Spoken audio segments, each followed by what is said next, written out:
Here's Tom, the Aquaman of Badminton. Love that name, Tom. And this is Lucinda Green, and we're here because we couldn't resist bringing Tom into the limelight for the wonderful thing that some of you may not have seen, but you will in a minute, what happened at Badminton. But first, Tom, I just happened to sit next to your father-in-law, or he came and sat next to me when you started, and I watched you around, and this is the serious bit of our chat, because I thought you were riding out of your skin, and I really was impressed. And I said, gosh, he's got so strong in his core. Has he been doing Get Fit? Because an awful lot of people clearly have, because they also got strong.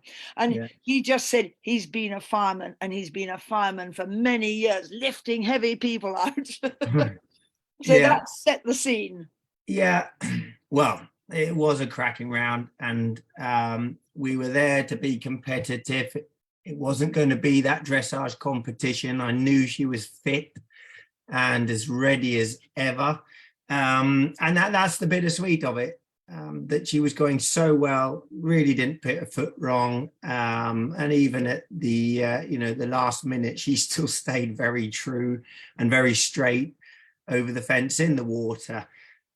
She's a cracking little mare. She's very quirky, as a lot of people do know.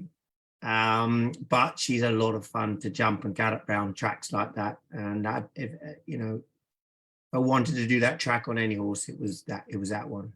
You have developed over how many years, I wonder, a tremendous bond with each other. How long have you been together? That's true. So probably 10 years. I mean, the mare was bred here, and Sophie, my wife, started her off in the beginning of her career. And then I took her on quite late, around about 6 or 7 years of age. We really did click and didn't look back. Why did Sophie was she having a baby at the time or something? Maybe something like that. I think she's very particular, this mare, and I know Sophie had some issues in the beginning at the lower levels, such like she wouldn't leave the start box or get past fence 3. At all, and if you tried to persuade her in any way whatsoever, she would just sit down, just no, lie down on the ground. I mean, you couldn't get her to do anything she didn't want to do. And I was like, oh, just sell it, get rid of it. There's no point if you can't ride it, and I'm not that keen on riding her. But she kept persisting, and the mare always had a fantastic athletic, perfect jumping technique, and I was eventually persuaded to ride her, and I took her to a little hunter trial somewhere. I took off all my spurs and my sticks, and I didn't once ride her with any of that, and she popped round, and that was that, and as I say, it just grew and grew and grew, and now she just, I mean, for a horse that started off sort of not knowing what all this was about, you watch her go cross country now, and her ears are pricked, and she's like, let me at it. Where are the fences? I've never ridden a horse who enjoys the job quite so much as she does. So I feel like, this time I let her down. I got out of shape, and like you, when you coach, and I coach my people, and I say, don't go to your hands. And I went to my hands, and I pulled myself off my seat, and tightened in my knee, and lost my lower leg, and all those silly basic things I say to people. Don't do it. But in an occasion like Badminton, when you're super keen and pressurize yourself to want to do well, you end up doing very silly things. Well, you say that, but my word, you hadn't done much silly up until then, and you were 8 minutes, 2/3 of the way round. Because of the going, one of the toughest Badmintons there's been, and you were making it, that's what such, as you said, bittersweet agony, you were making light work of it. Suddenly, it fell out of bed. Can you ride us into the fence, or ride us over the drop fence into the lake, and ride us across the lake, and tell us what you were thinking? So there was the option, wasn't there? And I remember seeing you and Pippa there walking a course a few times, and when I first walked it, I was like, I like the long route. It's not that much longer, I think, with the little flowers on top of the rail. I think it just made sure of it when you jumped in. And then obviously there was a bit of a dog leg into the brush, instead of a straight 5, I think was what it walked. But I knew she was quick and nimble, and she went into the lake beautifully, very neat, very positively. But up to that point, I was galloping along the lake thinking, well, I might just do the straight route now. I think, no, Tom, don't do that. And these voices come into your head at the most wonderful times as you're galloping along. Having not really walked the straight route, I was aware of it. But I thought, no, stick to plan A, which was what we always were going to do. It's come round, nip in, add a little dog leg, and out we go. And I remember saying to you there and then, I said, you know, the rail in is a little unforgiving and we're trying to avoid those 11 penalties. But I thought the corner lent itself, you know, it was more forgiving. So, you know, if you weren't quite right at it, you'd get over it. And I remember, I think, saying that to you. And now as I look back, I guess it wasn't that forgiving for me on the day. So you got in and you were on the prescribed route, the slightly slower, which gave you the dog's leg. Yeah. You came around the dog legs. At what point did you feel that all the things you've just told us you did wrong, went your hand, grip with your knees, all the things that we can all do in that moment? At what point did it start to go wrong? Actually coming in just on takeoff. Something happened on takeoff. I don't know if I just popped my left stirrup out. I wonder. And I knew I was quite deep, and I added. I was on a 7, and I knew it walked to 6. But she's quite nimble like that. And I just came in, and I don't know how I closed her down a little bit, as I said, and got myself out of shape. And then for somehow she just put this huge pop in from nothing. I mean, she's so athletic and got this power. I don't know where it comes from, and just ballooned me out of the saddle. And I've never experienced anything like that before with her. And I found myself up in the air, like stirrups gone one way, my reins up like this.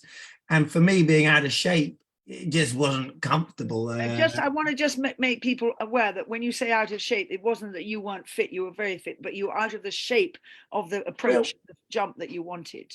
That's right. So I was out of balance, another way, if you like, slightly out of balance, slightly ahead of movement with my upper body, and I lost my anchors. My lower leg was somewhere out behind me and gripping with my knee. I just found myself airborne and away from the horse, and I landed down, and I thought, no, I'm not sticking this. I'm not even close to sticking this.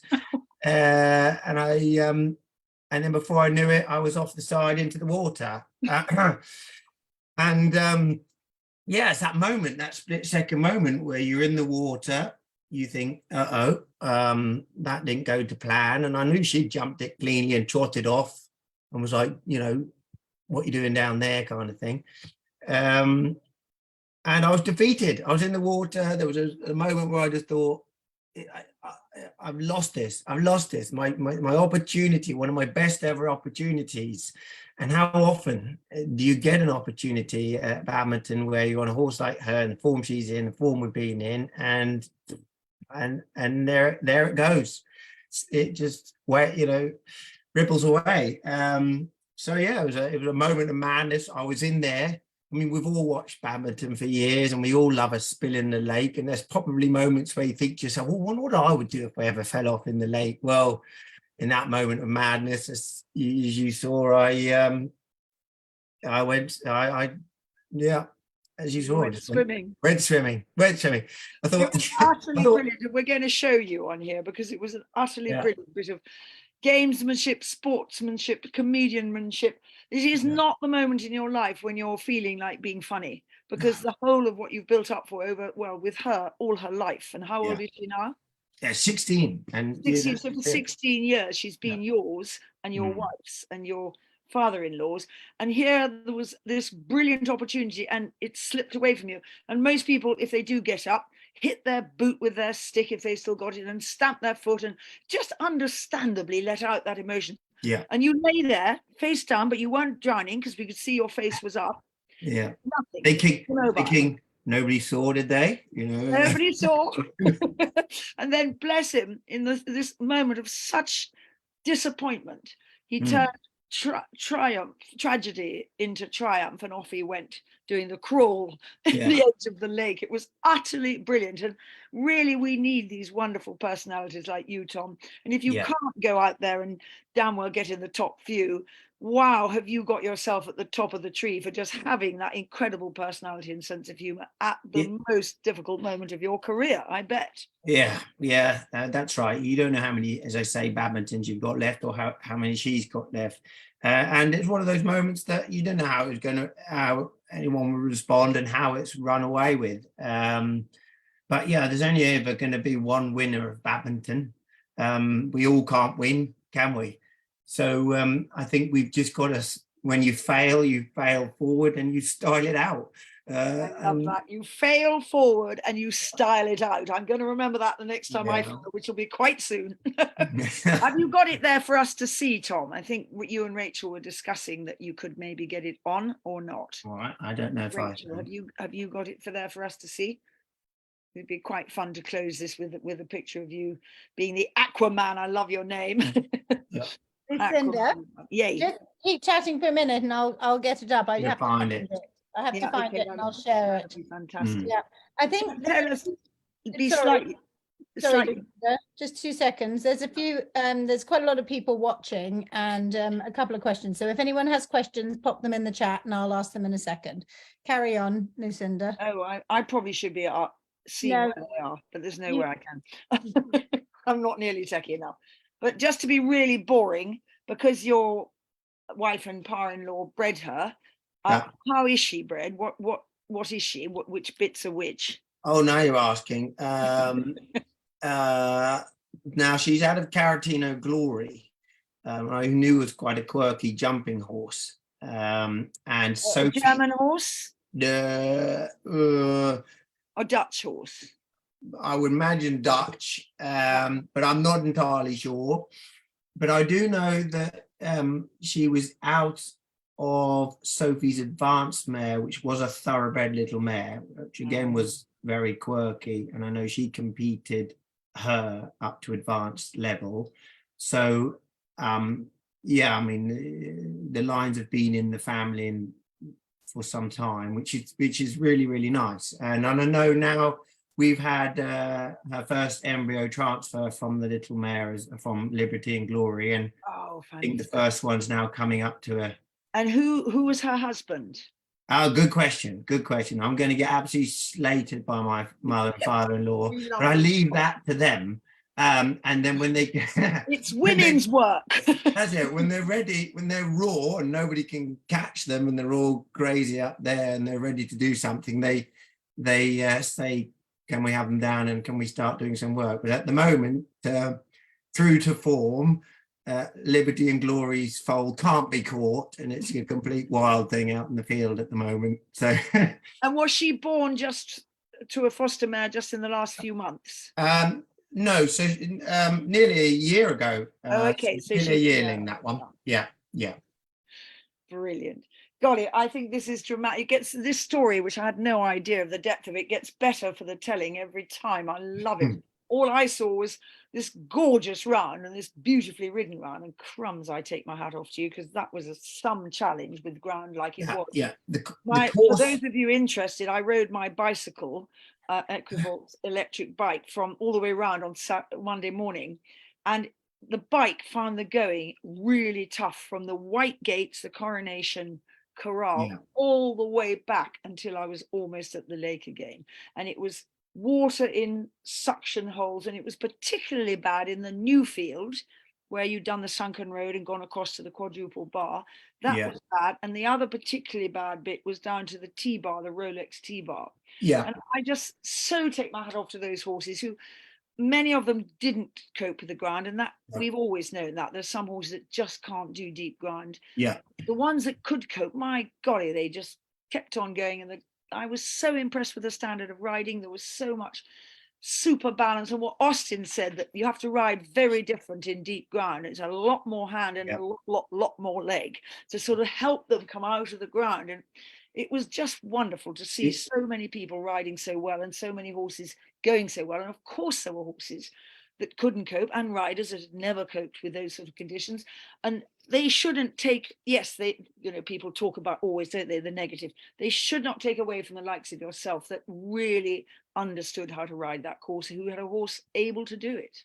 That's right. And I think you have to, I mean, I don't want to go on too much about how the negative side of that competition, but I do think we need to appreciate the ground conditions more. It is a level or two on top of what you're already doing, and where normally you would let your horse recover in between combinations and fences, they were working hard every stride. So I thought the course was fair. It was nice. I liked it as a course, but it made it a completely different competition out of the ground. But you saw that, the riders were setting out. A minute was a quick time over the time, and people were doing their best just to manage and balance their horses round, and to get them home. And yeah, as you say, hats off to those who hats off. And the beauty of it for me was that they were horsemen. They threw their watch away and they rode what they felt. And it was an absolute joy to behold the ones that worked it out. I felt sorry for the ones going out first, who went out hoping that they'd manage to do what we've done for many years, go on the clock. And it very quickly became apparent that that wasn't going to work. And then the horsemanship started to come in. And I really take my hat off to them. It was a cracking good effort. And some of the horses, just not for them. No. Just the wrong ground. But the ones that were okay on it, were just given the benefit of everything the rider could do to help them. And I agree with you about the course. It was a fascinating course. I've never seen a course that goes straightforward combination. So every alternate fence was straightforward. But what happened over the last two nights was each of those straightforward fences became this much bigger because the ground became that much wetter. If it had been on a firm ground, those would have been let up fences, some of them. That's right. Yeah. I mean, that was 11 by 6'6" for the type of horses at Badminton is not a great big fence. No, but and there is, and it's a course on the ground like that is going to highlight weaknesses. That's just it. And if you're a little underprepared, you're a little unfit, your horse lacks a little bit of scope, lacks a bit of stamina, it's just going to highlight it. You can't escape it. And you can't escape one other thing too. And I can't say that my eye is that good, but over the years you get used to what looks fit. And I always do watch the vetting with fascination, and I always put a mark for how fit I think they are.